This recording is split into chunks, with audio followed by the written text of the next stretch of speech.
The two biggest concerns for me about how IP-13 would affect my access to healthy, high quality meat would be one that in reading, as someone who's not a lawyer and as someone who's attempting to interpret this this ballot initiative, from reading it, it appears that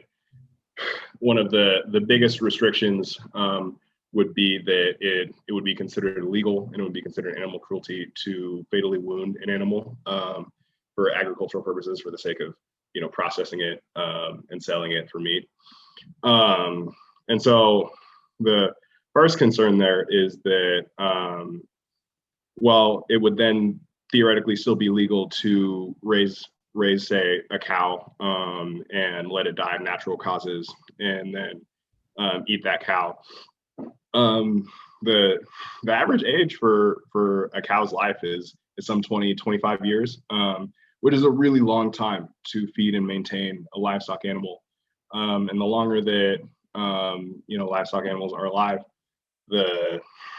more tough the meat gets and the more difficult it is to cook with. And then the other concern is that the bill doesn't really take into account any adjustment of eaters' meat eating as a whole. There's the argument that the people the IP-13 make is that